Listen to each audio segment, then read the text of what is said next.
Okay, so recording has been started. तो हम लोगों ने पिछले वीडियो में देखा कि पहले स्पार्क का नीड क्या है। पहले स्पार्क क्या है हमने ये देखा, थोड़ा सा कि स्पार्क जो है वो 100 टाइम्स फास्टर है आपके हाइव से।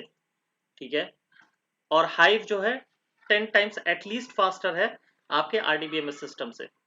ठीक है। तो हमने देखा कि सबसे पहले ट्रिपल वीज क्या होते हैं, वॉल्यूम, वेराइटी और वेलोसिटी प्रॉब्लम क्या है। उसके बाद हमने देखा कि हमें बिग डेटा की तब नीड क्यों पड़ी, क्योंकि हमें वॉल्यूम, वैरायटी और वेलोसिटी प्रॉब्लम आई। ठीक है। इसलिए हमें बिग डेटा की जरूरत हुई। बिग डेटा अप्रोच जो है वो ठीक उल्टा काम करता है अपने हमारे कन्वेंशनल डेटा प्रोसेसिंग से, आरडीबीएमएस प्रोसेसिंग से। आरडीबीएमएस प्रोसेसिंग में क्या होता था कि हम डेटा को मूव करते थे from one server to another server for computation. ठीक है। लेकिन बिग डेटा कॉन्सेप्ट में इसका ठीक उलट हुआ कि हम लोग कंप्यूटेशन को मूव करते हैं, मतलब कोड को मूव करते हैं रादर देन मूविंग डेटा। तो हमारा एक नेम नोड होता था, एक डेटा नोड होता था। ठीक है। हमारा हमारा just wait a minute, let me make this large. कल ये मैंने बताया था। ओके। रादर देन हम लोग डेटा को मूव करने की बजाय हम लोग कंप्यूटेशन को मूव करते थे, राइट। हमारा एक नेम नोड हुआ, एक और कई सारे डेटा नोड होते थे। एक नेम नोड हुआ और कई सारे हमारे डेटा नोड होते थे। ठीक है। और नेम नोड के पास हमारा मेटा डेटा होता है, डेटा नोड के पास हमारा एक्चुअल डेटा होता है। ठीक है। ठीक है। तो तो ये ठीक इसका उलट कॉन्सेप्ट था। और सारा कंप्यूटेशन जो होता है वो डेटा नोड पे परफॉर्म होता है। नेम नोड जस्ट रेफरेंस रखता है कि किस नोड पे कौन सा डेटा है और वो किस डेटा को प्रोसेस कर रहा है। ठीक है। तो ये हमारा जो प्रोसेसिंग स्पीड है वो 10 times faster then RDBMS, 10 times distributed RDBMS होता था। मीन्स जो स्पीड आरडीबीएमएस का डिस्ट्रीब्यूटेड आरडीबीएमएस में लगता है उससे 10 टाइम्स फास्टर हमारा बिग डेटा में यानी हाइव करता था। और हाइव से 10 टाइम्स, 100 टाइम्स ज्यादा हमने देखा कि स्पार्क कंप्यूटेशन लेता है। क्यों लेता है? क्योंकि स्पार्क जो है वो इन मेमोरी प्रोसेसिंग है। हाइव जो हमारा था, हडूप का हाइव, वो बैच प्रोसेसिंग था। और स्पार्क जो है वो रैम में प्रोसेसिंग करता है, इन मेमोरी प्रोसेसिंग करता है। हम लोग आगे देखेंगे कि ये कैसे इन मेमोरी प्रोसेसिंग करता है। लेकिन बस हम लोग ये माइंड में रखें कि Spark is around 100 times faster than conventional, faster than Hive. Okay, Hive Hadoop. Okay. So अब इससे हम लोग जस्ट अब आगे का देखेंगे कि अब क्या आरडीडी क्या है। तो इसके लिए मैं नया ये ओपन कर रहा हूँ rather than this one, I am opening new one. So तो हम लोगों ने पहले ये देखा कि मैप रिड्यूस जो होता था हम लोगों का कन्वेंशनल मैप रिड्यूस सिस्टम। ठीक है। Map reduce is not vanished. ठीक है।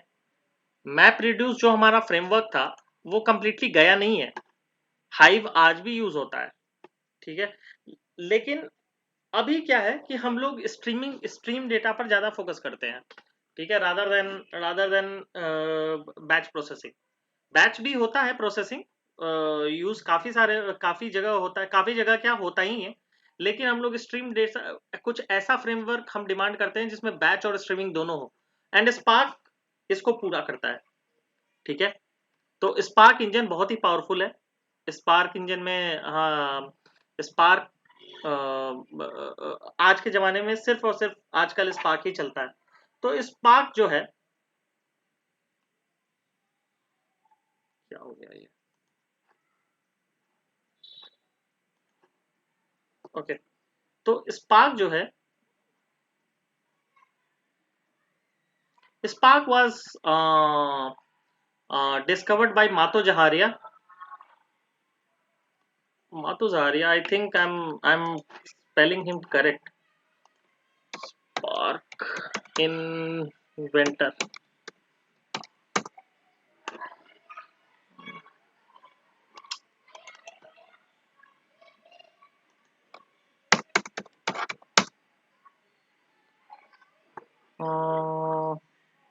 Gene Joseph, no no no no, founder of Spark, Matei Zaharia, okay, Matei Zaharia, so he was the founder of Spark, ठीक है, अपाचे स्पार्क।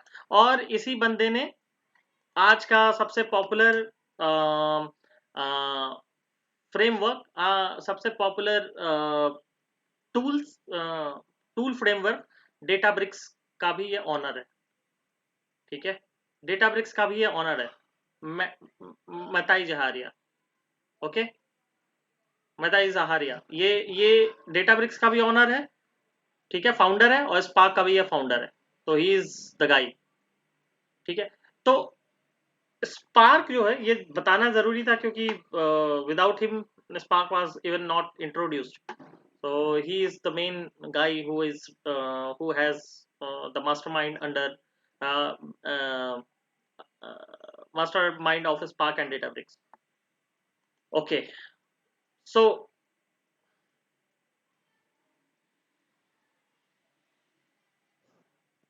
okay, so अब ये जानते हैं कि एक ये भी देख लेते हैं, मैप रिड्यूस का कल जो हमने नहीं देखा था, थोड़ा सा हम लोग इसमें भी देख लेते हैं कि मैप रिड्यूस जो था पिछला, ठीक है, ये तो हमने एग्जांपल देखा था कि हम वर्ड काउंट का एग्जांपल था, तो मैप रिड्यूस में disk space expensive save to disk for fault tolerance, fault tolerance के लिए मैप रिड्यूस में भी फॉल्ट टॉलरेंस होता है, ऐसा नहीं है, लेकिन उसमें इनपुट आउटपुट ऑपरेशन जो होता है ना बहुत ज्यादा होता है।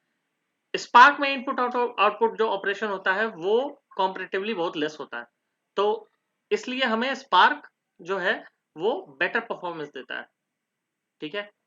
तो मैप रिड्यूस, ये देखो आप यहां पर आ गया ना, आइट्रेटिव और इंटरेक्टिव, ठीक है, आइट्रेटिव और इंटरेक्टिव जहां भी हो, आइट्रेटिव मतलब क्या हुआ, जहां लूप चले, यहाँ जहां इनपुट आउटपुट ऑपरेशन ज्यादा हो, वहां मैप रिड्यूस जो है वो काफी कॉस्टली पड़ता है, काफी कॉस्टली पड़ता है, ठीक है, मैपिंग और उसके बाद रिड्यूसिंग द थिंग्स, ठीक है।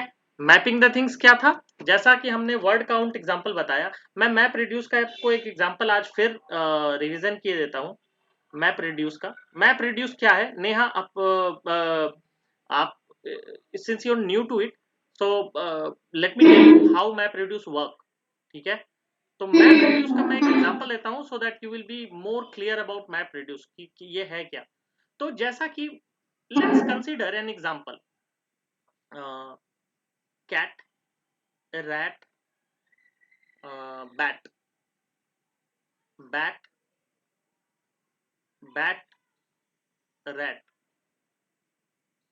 Cat, bat, bat, okay, so this is the thing, I have a file word.txt, okay, मेरे पास एक फाइल है, ठीक है, उसमें ये डेटा है, I need to count each word, means मेरा व्हाट आई इंटेंडेड कि मैं कैट को गिनूं और कैट का काउंट यहाँ आ जाए मुझे, ठीक है। तो जैसे कैट का काउंट यहाँ 2 है, बैट का काउंट, बैट का काउंट 1 2 3 4 5 5 है, और रैट का काउंट हमारा 2 है, ठीक है। तो मुझे कुछ ऐसा आउटपुट चाहिए, बैट का काउंट 6 है, बैट का काउंट 6 है, 6 2 8 2 10 नहीं यार, 5 ही होगा, 9 ही है ना, तो 5 2 7 2 9 सही तो है, 1 2 कहाँ है? 3 4 5, रैट है यहाँ 3 पे, बाई 3 रैट है है। ना, तो 9 होगा ना, तो सही तो है, ठीक है। तो ये वर्ड डॉट, ये हमारे पास प्रॉब्लम सिनारियो है, ठीक है। तो ये तो 9 लाइन 9 वर्ड साइंस लिए, ठीक है, जहां मिलियंस ऑफ वर्ड्स हो वहां कैसे होगा, ठीक है। तो उसके लिए हम सिंपल मैप रिड्यूस का फंडा अपनाते हैं। तो मैप रिड्यूस क्या करता है, ये हमारी फाइल है word.txt, तो मैप रिड्यूस क्या करता है, ठीक है, इसको क्या करेगा, स्प्लिट करेगा, ठीक है, स्प्लिट करेगा, किसमें स्प्लिट करेगा, तो ये पहले क्या करेगा कि अच्छा, स्प्लिट करेगा on the basis of space, ठीक है, on the basis of space on, and this will this operation will perform on each line one by one, पहले इस लाइन को देखेगा, ठीक है, लेट मी टेल यू, पहले इस लाइन में जाएगा हमारा इंजन, मैप इंजन, ठीक है, पहले मैपिंग होगी, ठीक है, I am not talking about reduce, पहले मैपिंग होगी। मैप इंजन क्या करेगा, पहले यहां जाएगा, map function not engine, map function क्या करेगा, पहले फर्स्ट रो को देखेगा, R1 को देखेगा, ठीक है, तो रो, पहले रो में जाएगा और इसको स्प्लिट करेगा, इस लाइन को किस बेसिस पे स्प्लिट करेगा, कॉमन बिहेवियर्स में मुझे क्या दिख रहा है, ये स्पेस दिख रहा है, ठीक है, कॉमन चीज दिख रही है ना मुझे, space, am I right, am I able to convince you, make you understand, यहां मुझे स्पेस दिख रहा है ना, तो क्या करेगा, स्पेस के बेसिस पे हमें तोड़ देगा, ठीक है, तो जब स्पेस के बेसिस पे तोड़ा तो ये हमारा एक एक वर्ड मिल गया मुझे, अब मैं उस वर्ड को क्या करूंगा, मैं 1 से मैप कर दूंगा, और यही मैपिंग कहलाती है। तो हमारा यहां पहला लाइन में क्या बना, cat 1, rat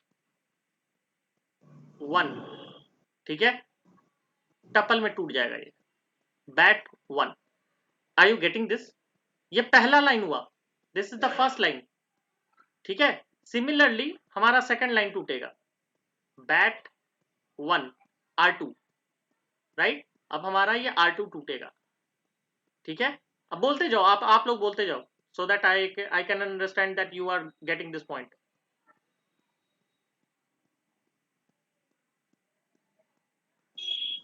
right one, correct, अब ये फिर हमारा क्या टूटेगा, R3, ठीक है, R3 टूटेगा, यहां पर टूटेगा कैट 1, ये टूटेगा बैट 1, और ये टूटेगा बैट 1, ठीक है, अब यहां तक तो आ गया, ये हमारा हो गया मैपिंग फेज, इसको बोलते हैं मैपिंग, ठीक है, ये मैप रिड्यूस का ही मैपिंग फेज हो गया।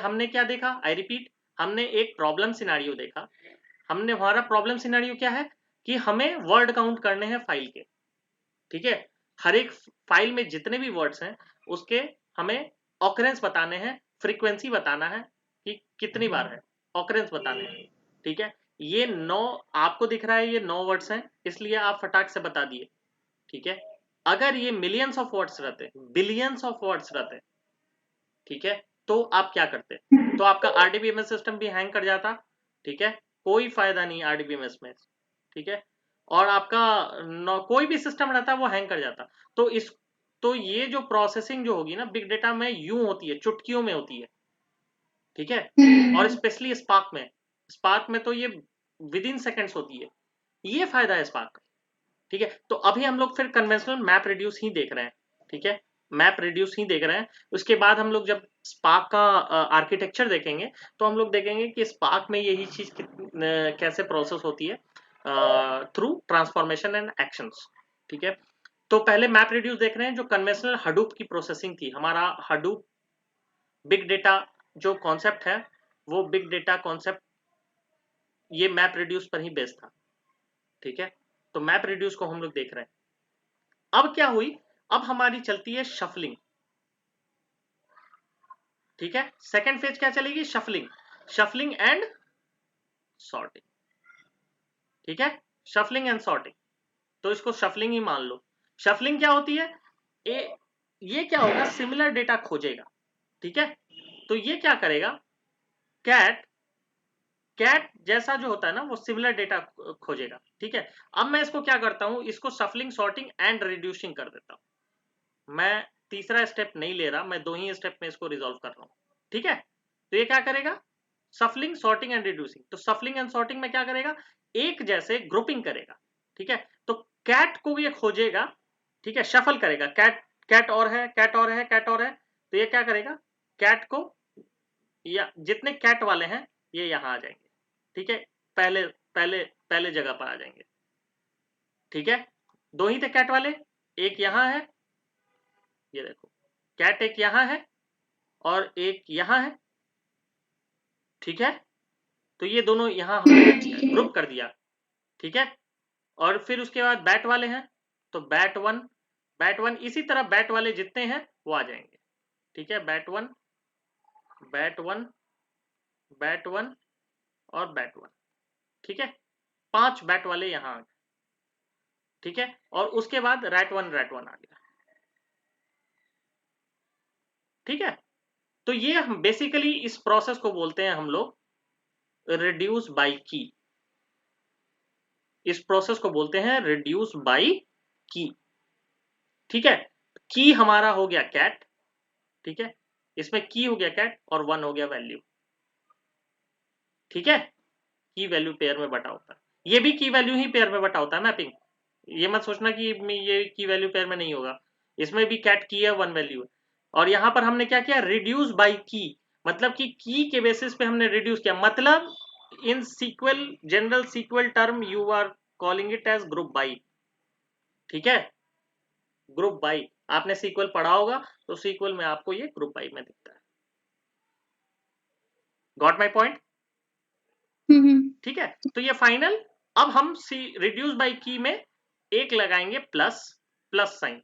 ठीक है, हमें ऑपरेशन लगा दिया हमने प्लस, तो अब क्या करेगा, ये दोनों की ग्रुपिंग चली ही और ऑपरेशन यहाँ क्या है प्लस, तो ये क्या बन गया हमारा कैट 2। ठीक है, ये हमारा क्या बन गया, बैट, इन सारे में मिलाकर प्लस ऑपरेशन चला, तो ये बैट 5 और ये हमारा बन गया rat 2, and this is your final output. आप लोग को समझ में आया गाइस? सिंपल सा कॉन्सेप्ट है, वैसा कोई बहुत बड़ा कोई रॉकेट साइंस नहीं है, सिंपल सा ही कॉन्सेप्ट है। ठीक है, ठीक है। ठीक है, तो ये हमारा हो गया मैप रिड्यूस कॉन्सेप्ट। ठीक है, तो ये सिंपल, मैं कहने का मतलब ये था कि ये जो है ना वो आइटरेटिव प्रोसेस है, एक बार में नहीं होता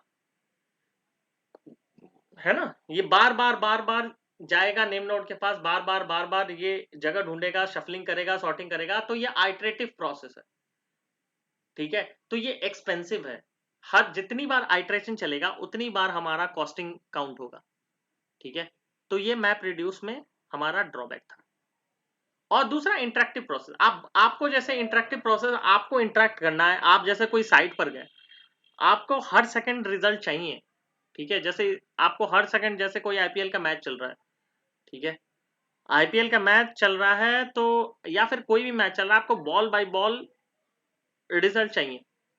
ठीक है, लाइव स्ट्रीमिंग चाहिए, इंटरेक्टिव मतलब आप समझो कि स्ट्रीमिंग चाहिए, तो उस केस में आपका map reduce is a heavy pain. ठीक है, उसमें map reduce is for batch processing, मतलब कि आप ऑफलाइन आवर्स में, ऑफलाइन प्रोडक्शन आवर में आप लगा दो और वो जॉब चल रहा है। ठीक है, तो ये मैप रिड्यूस का जो है ना वो एक ड्रॉबैक है। ठीक है, और इसको ओवरकम करता है हमारा स्पार्क। ठीक है, तो अब आते हैं रेजिलिएंट डिस्ट्रीब्यूटेड डेटा सेट क्या होता है। ठीक है, अब इस चीज को हम लोग अच्छे से समझ लेते हैं कि डेटा आरडीडी क्या होता है, और आरडीडी को हम लोग क्यों आरडीडी, ठीक है, आरडीबी, तो ये रेजिलिएंट, आर से होता है मतलब रेजिलिएंट, डी से होता है डिस्ट्रीब्यूटेड, और दूसरे डी से होता है data sets. What is resilient? ठीक है, तो रेजिलिएंट मतलब, सबसे पहले रेजिलिएंट मतलब आप जान लो होता है फॉल्ट टॉलरेंट। ठीक है, फॉल्ट टॉलरेंट मतलब ये डिजास्टर रिकवरी खुद से कर लेता है। अगर कोई डिजास्टर रिकवरी होता है तो ये अपने आप को रिकवर खुद से कर लेगा। ठीक है, मतलब दो चीजें हैं, पहले तो दो चीजें हैं, जैसा कि आप समझ लो, सबसे पहले तो इसका डेटा, बिग डेटा अरेंजमेंट जो होता है वो एक सर्वर पे डेटा सेव आपका नहीं होता है, डेटा आपका पटा होता है ब्लॉक्स में। मान लो कि आपकी कल मैंने जैसे बताया, आज भी मैं बता रहा हूं, आपकी 1 GB की फाइल है। ठीक है, ठीक है, 1 GB की आपकी फाइल है कोई, आप, और आपके पास सर्वर पड़ा हुआ है, आपके पास सर्वर पड़ा हुआ है, 4 सर्वर है। एक सर्वर आपका है नॉर्थ अमेरिका में, नॉर्थ अमेरिका में, दूसरा सर्वर है आपका ऑस्ट्रेलिया में, तीसरा सर्वर है आपका लंदन में, चौथा सर्वर है आपका अंटार्कटिका में। ठीक है, अब आप क्या कर रहे हो, 1 GB का डेटा आप कैसे सेव करोगे? आपके पास 1 GB की एक फाइल है CSV. आप कैसे सेव करोगे? तो बिग डेटा कॉन्सेप्ट क्या कहता है कि ये जो होगा ना वो ब्लॉक्स के फॉर्म में टूटेगा। एक फाइल जो होती है वो ब्लॉक्स के फॉर्म में टूटती है, ठीक है। इनपुट स्प्लिट नाम का चलता है, ठीक है। एक एक एक फंक्शन चलती है इनपुट स्प्लिट, ठीक है। इनपुट स्प्लिट चलती है या फिर कुछ और चलती है, आई एम नॉट श्योर, मुझे याद नहीं आ रहा है कौन सा फंक्शन है, कौन सा प्रोग्राम है वो चलता है। तो क्या करता है, ये ब्लॉक्स में तोड़ देता है। बाय डिफॉल्ट ब्लॉक साइज जो होता है वो 128 MB का होता है। आप चाहो तो इसको घटा बढ़ा भी सकते हो, ठीक है। लेकिन बाय डिफॉल्ट जो होता है इन बिग डेटा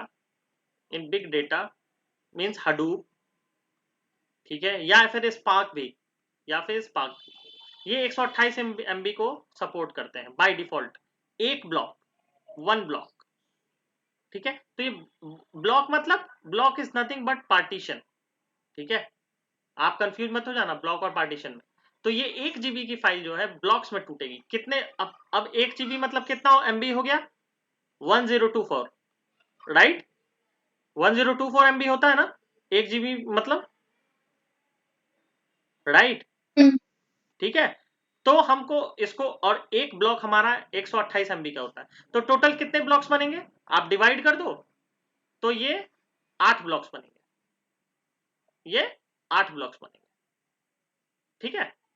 तो हमारे 8 ब्लॉक्स इसी तरह बनेंगे। तो एक फाइल जो है हमारी 8 भागों में टूट जाती है, ठीक है। 8 भाग में टूट गई। अब ये हडूप डिसाइड करता है या स्पार्क डिसाइड करता है कि आपका जो डेटा है कहां सेव होगा, ठीक है। तो मान लो कि एक ब्लॉक ABCDEFGH, ठीक है। मतलब इस फाइल का कुछ इंफॉर्मेशन इसमें है, इसमें है, इसमें है, इसमें, ऑब्वियसली आपके पास फाइल है तो 8 भागों में टूटी है, तो हर जगह इंफॉर्मेशन होगा, राइट। समझ में आ रहा है नेहा या प्रवीण आप लोगों को? ठीक है, 8 भागों में टूटी है। अब ये सेव कहां कहां होगा, तो सेव होगा, मान लो कि ये यहां सेव हुआ, ये और ये यहां सेव हुआ, मान लो कि ये यहां सेव हो गया, मान लो कि ये C जो है वो यहां सेव हो गया लंदन के में, मान लो कि D जो है वो अंटार्कटिका में सेव हो गया। इसी तरह सेव होते रहता है, सारे सारे बढ़ते हैं, वो रैंडमली बढ़ते हैं। अब इसमें एक फैक्टर आता है रेप्लिकेशन फैक्टर, ठीक है। अब एक आता है factor replication factor,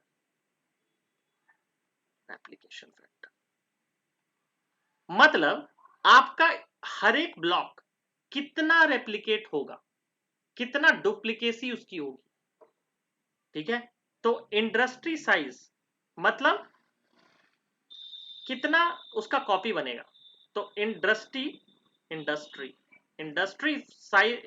replication factor जो होता है वो होता है 3, ठीक है। और ये कोई छेड़छाड़ नहीं करता है, ठीक है, 3 ही हर जगह होता है, ठीक है। तो 3 यानी कि एक ब्लॉक की 3 कॉपी बनेगी, ठीक है। एक ब्लॉक की 3 कॉपी बनेगी। तो एक ब्लॉक की 3 कॉपी बनी, तो एक हमारा सेव हो गया न्यूयॉर्क में, एक सेव हो गया हमारा ऑस्ट्रेलिया में, और तीसरा सेव हो गया मान लो कि अंटार्कटिका में। तो मान लो कि यहां भूकंप आया, अमेरिका में भूकंप आया, तो हमारा डेटा रिकवर हो जाएगा, राइट। कहीं से नियरेस्ट कौन सा पड़ेगा, अमेरिका के अंटार्कटिका, यहीं से रिकवर मार लेगा। गॉट माई पॉइंट, समझ में आ रहा है गाइस? मान लो कि ये सर्वर जो है, ये जो हमारा सर्वर नॉर्थ अमेरिका में है, ये सर्वर में भूकंप आया और ये क्रैश कर गया, तो आइडियली तो हमारा डेटा चला जाना चाहिए, राइट। लेकिन रेप्लिकेशन फैक्टर होने की वजह से, मतलब कि कॉपी होने की वजह से, ये ठीक वैसा ही है जैसे कि आप एक फाइल की कॉपी बनाते हो और उसको अलग अलग फोल्डर में सेव करते हो। एक C में सेव कर दिए, एक D में सेव कर दिए।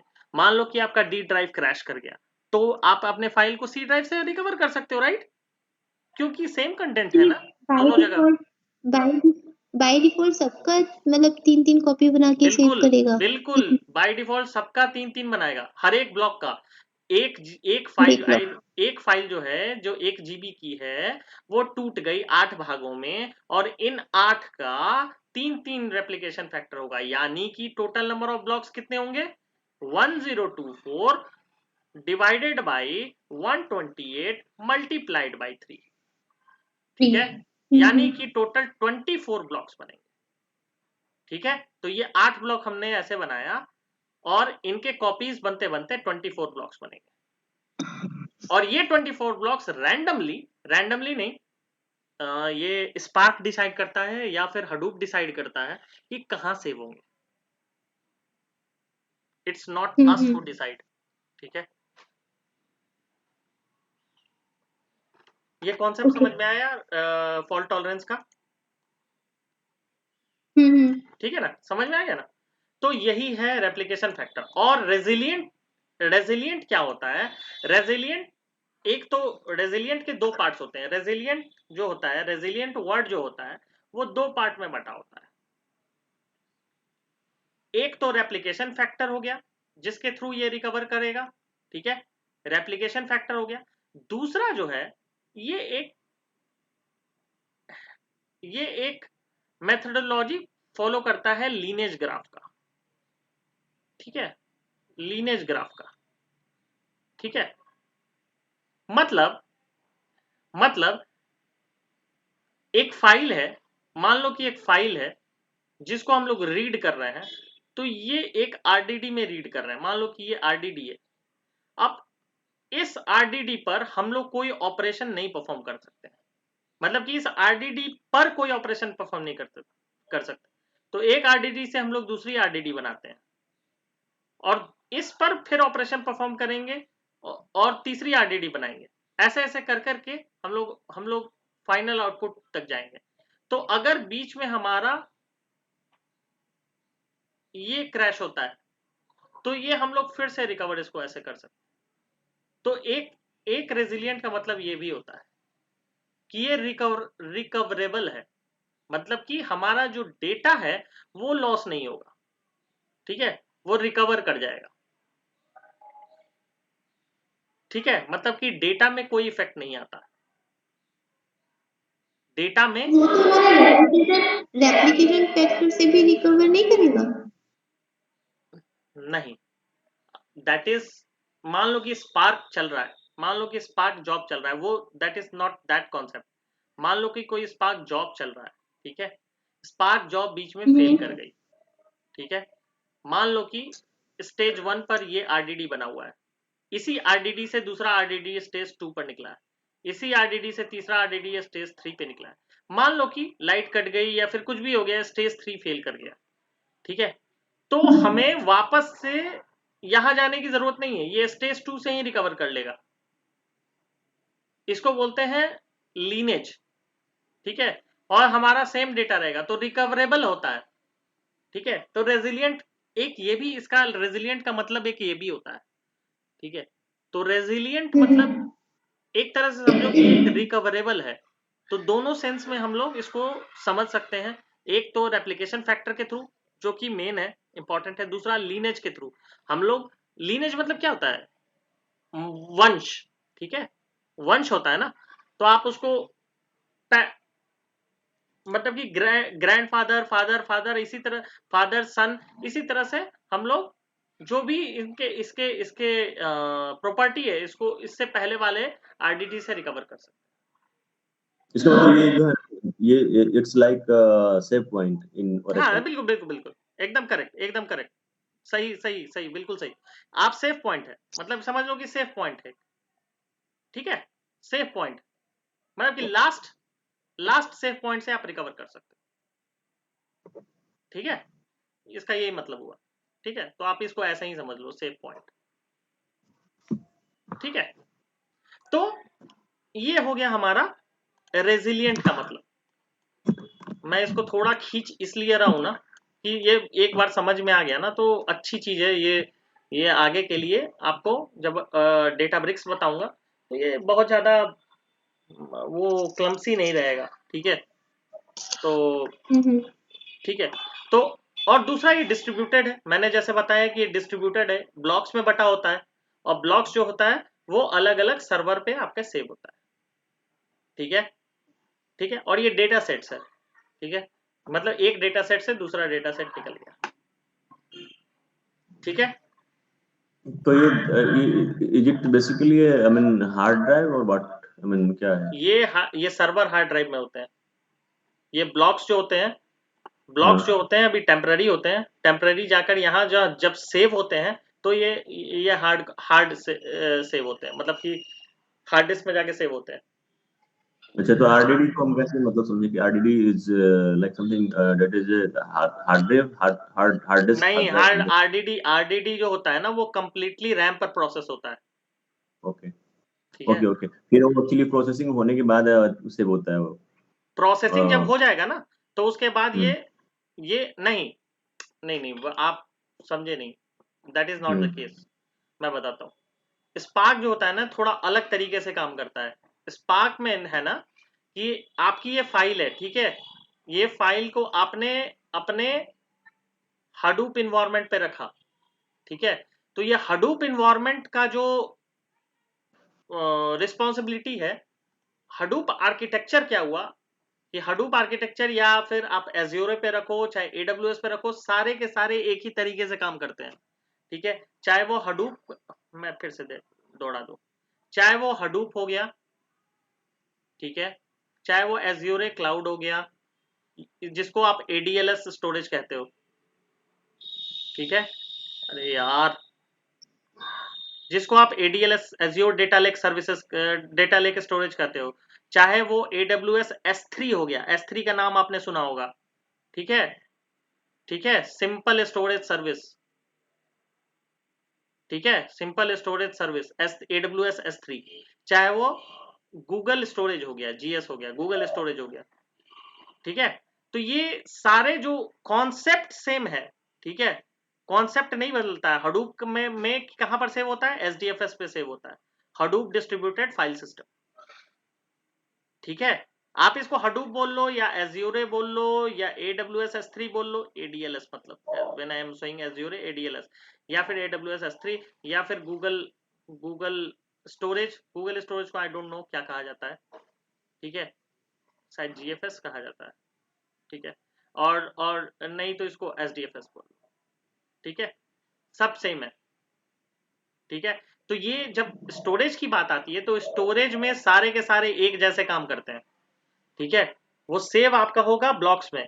आप जब भी फाइल रखोगे ना, मान लो कि एक फाइल को लिया आपने, मैं एज्योरे के टर्म्स में बता रहा हूँ, एक फाइल को आपने एडीएलएस पे रख लिया, एडीएलएस पे जाके आपने पुट कर दिया, ठीक है, ठीक है, आपने कमांड के थ्रू उस फाइल को उठाया या फिर डेटा फैक्ट्री के थ्रू फाइल को उठाया और जाकर एडीएलएस पे रख दिया। अब क्या होगा, ये एडीएलएस पे जैसे रखा आपने, ये ऑटोमेटिकली क्या करेगा, इसको पार्टीशन करेगा और 8 ब्लॉक्स में तोड़ देगा। मिनट, ठीक है, जस्ट गिव मी मिनट, यहां तक समझ में आया? ये ऑटोमेटिकली जो एसडीएफएस फाइल सिस्टम है या फिर एडीएफ फाइल सिस्टम है, सॉरी एडीएलएस फाइल सिस्टम है, या फिर अमेजन S3 है, ठीक है, ये सारे के सारे एक ही तरीके से काम करेंगे। यहाँ पर फाइल रखा गया और फाइल को इसने ब्लॉक्स में तोड़ देगा, जैसे आप रखोगे ना वैसे इंटरनली उनका स्क्रिप्ट चलेगा, ठीक है, उनका जो भी कोडिंग वोडिंग है जो भी चलती है वो चलेगी और इसको ये ब्लॉक्स में तोड़ देगा, ठीक है, ठीक है। ठीक है। तो वैसा हो जाएगा और पार्ट फाइल्स में बढ़ जाते हैं ये लोग, ठीक है, और ये जैसे 8 फाइल में 8 8 आपको 8 ब्लॉक्स में बढ़ गए, ठीक है, तो 8 ब्लॉक्स में बढ़ने के बाद फिर ये एसडीएफ हडूप ही डिसाइड करता है कि कौन ब्लॉक्स कहां से होगा, ठीक है, उसी तरह आपका एज्योर ही डिसाइड करता है और एडब्ल्यूएस ही डिसाइड करता है कि कौन ब्लॉक्स कहां से होगा। तो इट्स मुझे नहीं लगता कि कोई बहुत बड़ा प्रोसेस है ना, ये आसानी है, आसानी है कैसे फाइल सेव होता है। इतना तक तो समझ में आया ना आप लोगों को? 10 मिनट और क्लास लूंगा, डोंट वरी, ठीक है। हाँ, हाँ, ठीक है। ठीक है। तो आरडीडी क्लियर ठीक है। है। तो आरडीडी की मैं कुछ प्रॉपर्टी बता दूं कि क्या प्रॉपर्टी है, मेनली आरडीडी के प्रॉपर्टीज मैं डिस्कस करता हूँ कि आरडीडी का क्या प्रॉपर्टी है। तो आरडीडी जो होता है ना, बिल्डिंग ब्लॉक्स ऑफ स्पार्क होता है, ठीक है। Building block of spark R 3। एक होता है आरडीडी, दूसरा होता है डेटा फ्रेम, और तीसरा होता है डेटा सेट्स। और भी होते होंगे, आई डोंट नो, लेकिन 3 तो मेन होते हैं। और ये एक इंटरव्यू क्वेश्चन है कि तीनों में क्या डिफरेंस होते हैं। तो I will explain one by one when I will deep dive into it. लेकिन हम लोग पहले समझ रहे हैं आरडीडी क्या होता है। तो आरडीडी क्या होता है कि आप कोई फाइल लिए, आपने ईटीएल प्रोसेस चालू किया, ठीक है। ईटीएल प्रोसेस में आपने आप क्या करते हो, आप क्या करते हो, एक फाइल को इंसर्ट करते हो, ठीक है।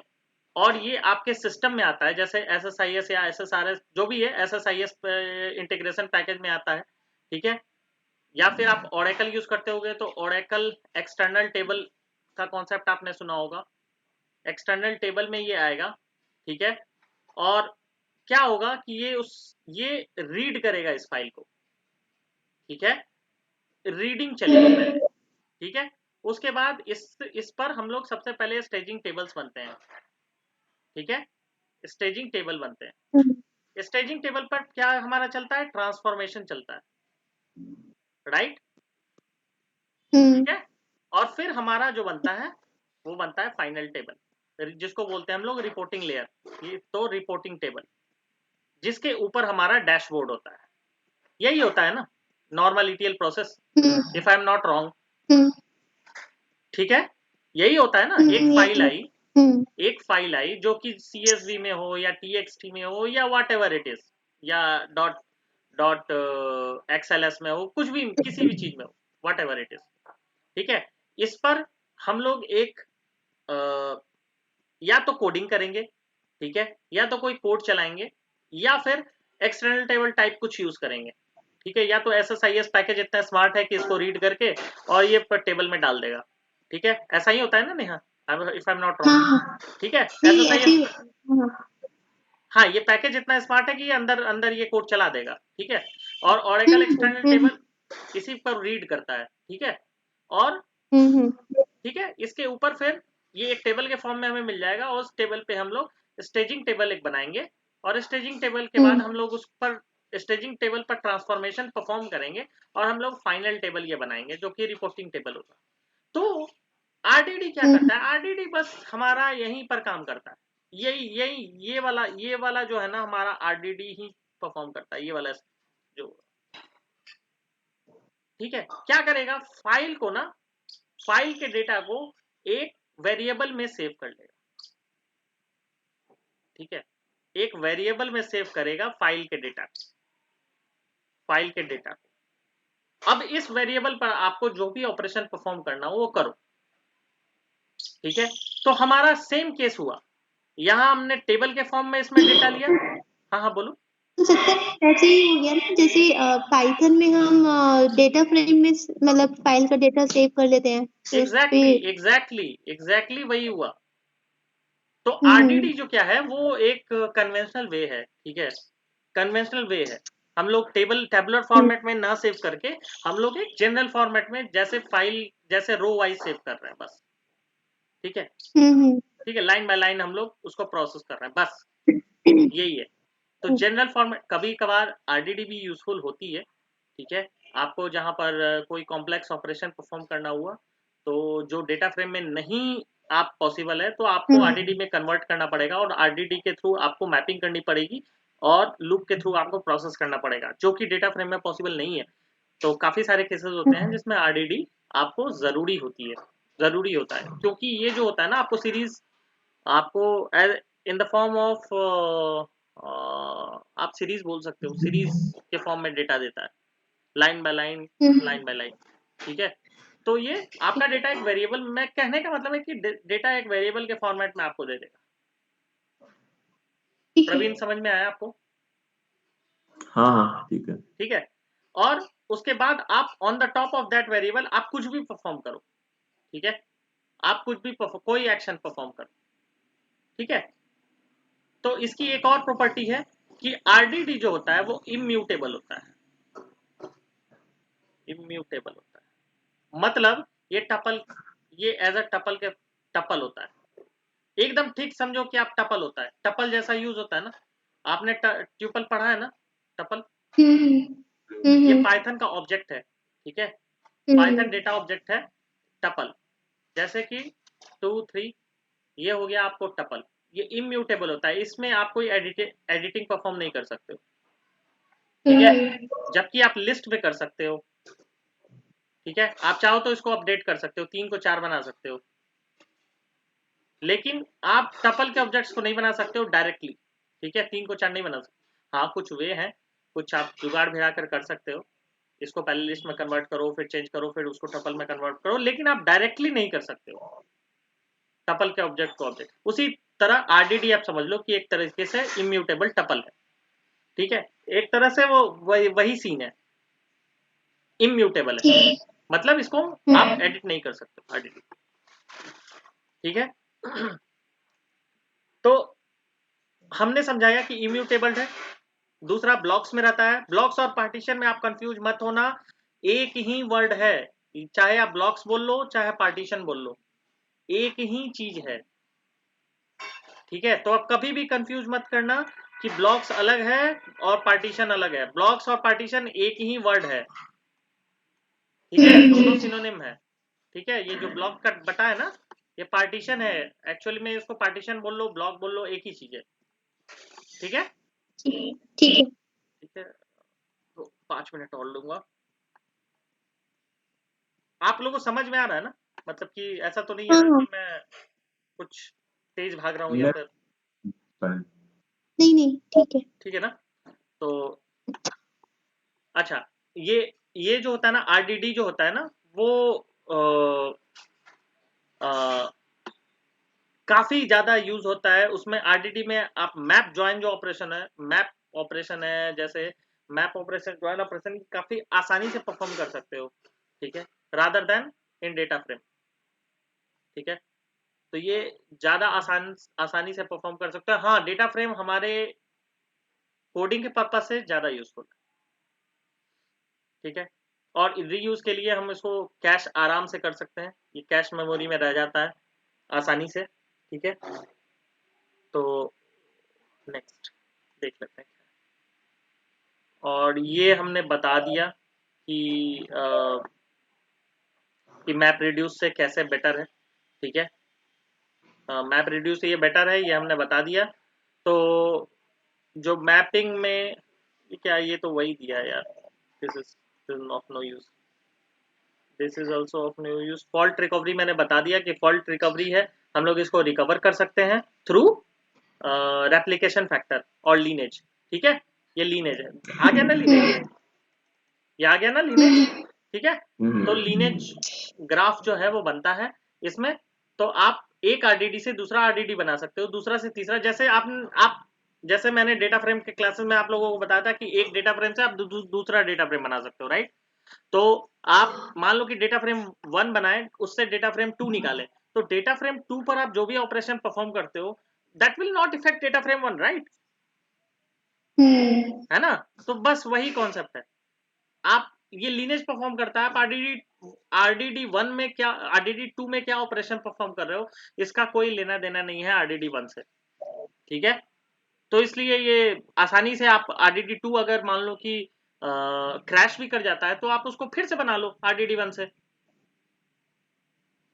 ठीक है, ये RDD 1, RDD 2, RDD 3 ये जो बता रहे हो, आई थिंक ये different stages of one RDD, और क्या आई मीन हाँ ये हाँ वही तो लीनेज है, वही तो लीनेज है, नहीं नहीं, मतलब कि ये मैं एक एग्जांपल बता रहा हूँ आपको कि आप जैसे डेटा फ्रेम से करते थे ना, अच्छा डेटा फ्रेम तो मैंने नहीं बताया ना, जैसे जैसे रुको मैं बताता हूँ, मैं एक पाइथन के टर्म्स में बताता हूँ, मान लो कि वेरिएबल है तुम्हारा वेर, मान लो कि तुम्हारा कोई लिस्ट 1 है, लिस्ट 1 के नाम से तुमने बनाया कोई लिस्ट, पाइथन के टर्म्स में बताता हूँ 2 3 4 5, ठीक है, ये एक लिस्ट मैंने बनाया, ठीक है, ठीक है, मैंने एक बनाया लिस्ट 2 के नाम से, ठीक है, लिस्ट 2 के नाम से मैंने एक वेरिएबल बनाया, इसमें मैंने क्या किया, लिस्ट 1, ठीक है, और 1 से लेके सब सारे, ठीक है, मैंने 1 से लेके सारे वो दे दिए, ठीक है। इसका मतलब अगर मैं कोई यहाँ पर नहीं प्रोवाइड कर रहा हूँ, इसका मतलब है सारे ले लिए, राइट। यानी कि ये इंडेक्स इसका है 0, 1, 2, 3, राइट। तो यहाँ पर मेरा, यहाँ पर इसका मतलब क्या हुआ, मेरा मुझे क्या आएगा, 3, 4, 5, राइट।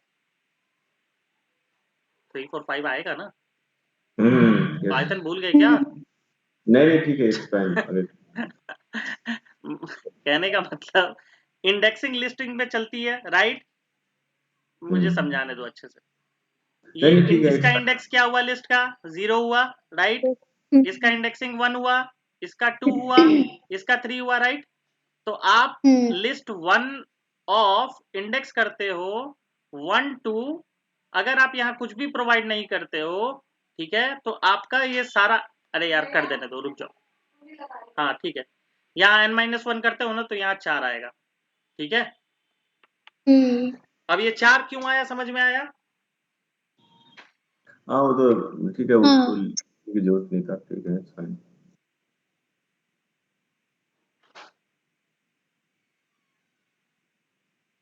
मतलब n-1 होता है ना, n-1 होता है ना। अगर 3 लिखूंगा, अगर मैं यहाँ 3 दूंगा तो ये सिर्फ 2 तक उठाएगा, ठीक है, ठीक है। 0 to n-1 होता है ना समझ रेंज, में आ गया। ठीक है। तो अगर मैं यहाँ कुछ भी नहीं दूंगा ना, तो ये टोटल ले लेगा। चलो चलो अभी अभी के लिए 1 से 4 ही देता हूं। तो हमने ये लिस्ट बनाया, ठीक है, ठीक है। अब मैंने एक तीसरा लिस्ट बनाया,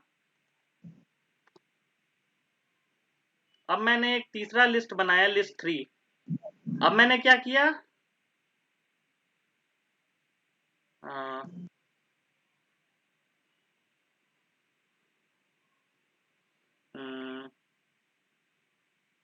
मैप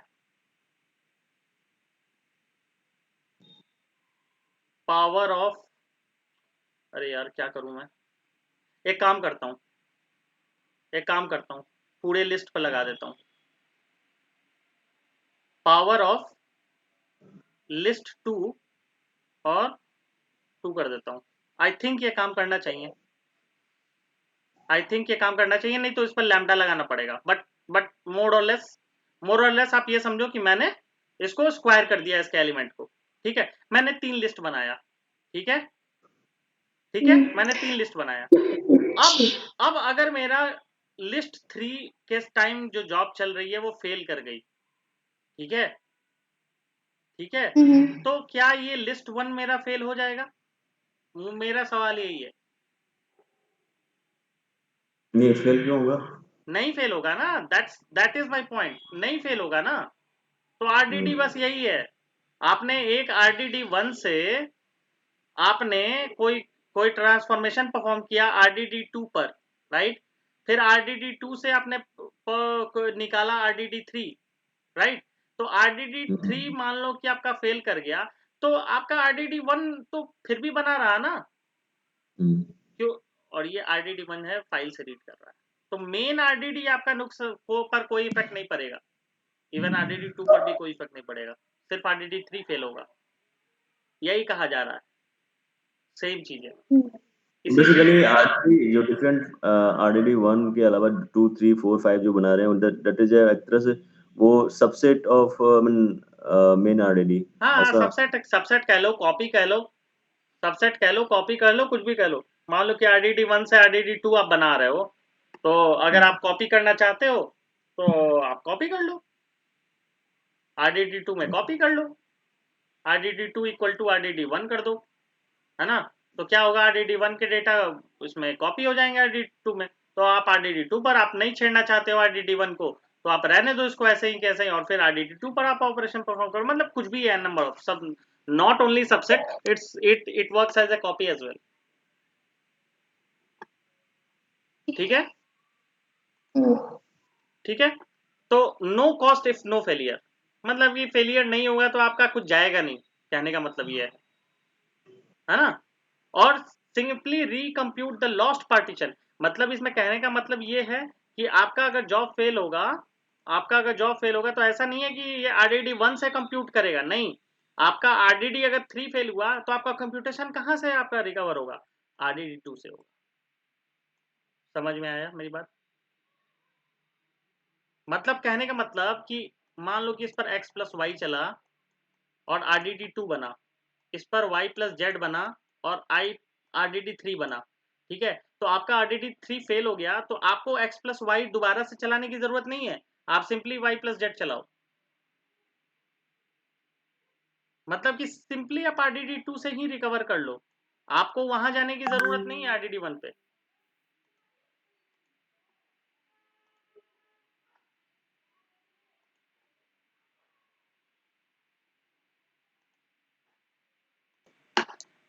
हाँ, तो मैं ये बता रहा था कि ये जो है वो आरडीडी 2 जैसे आरडीडी 3 फेल हुआ तो शेयर करो ना। अच्छा, okay okay, let me share my screen, 2-3 minute और बस, टेंशन ना लो। ठीक है, जैसा मान लो कि मैं एक चीज और, मैं इसको और अच्छे से बता देता हूँ।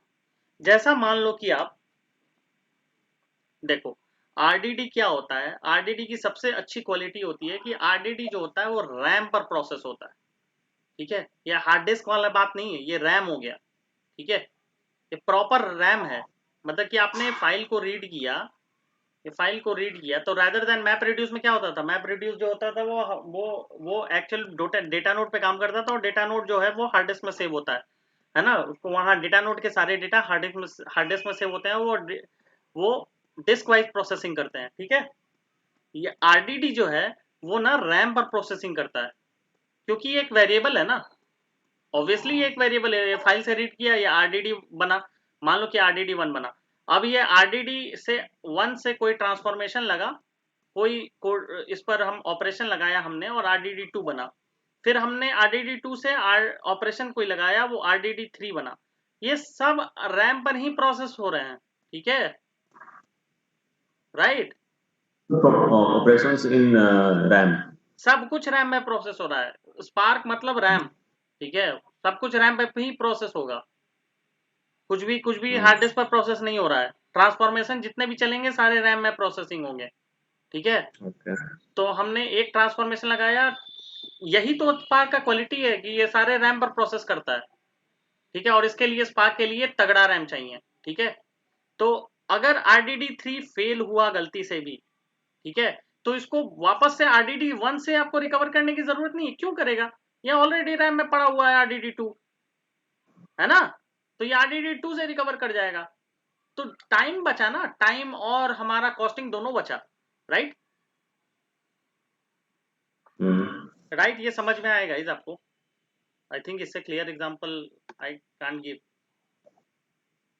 आप लोगों को समझ में आया ये, हाँ है ना, तो ये इसका सबसे बड़ा बेनिफिट है, ठीक है, सबसे बड़ा बेनिफिट है, ठीक है, तो पार्टीशन ये रिकवर कर जाएगा, तो यही चीज ये इस डायग्राम में समझाया गया है कि मैप रिड्यूस में जो होता था वो क्या होता था, एसडीएफएस, मान लो कि एसडीएफएस में कोई डेटा सेव है और वो रीड कर रहा है, तो मैप रिड्यूस क्या करता था, मैप रिड्यूस जो करता था वो hard disk to hard disk process करता था, मींस एक डेटा नोड पे जो डेटा सेव है उस डेटा में कंप्यूटेशन हुआ, फिर दूसरे डेटा नोड में कंप्यूटेशन हुआ, फिर तीसरे डेटा नोड में कंप्यूटेशन हुआ, कहीं एक फेलियर हुआ तो फिर वो जाएगा नेम नोड के पास फॉर आस्किंग कि वही डेटा मुझे किस दूसरे डेटा नोड में मिल सकता है, फिर वो नेम नोड बोलेगा कि नहीं इस डेटा नोड पे जाओ, वहां से तुमको ये डेटा मिल सकता है, फिर वो जाएगा, मतलब ये hard disk to hard disk communication था, राइट।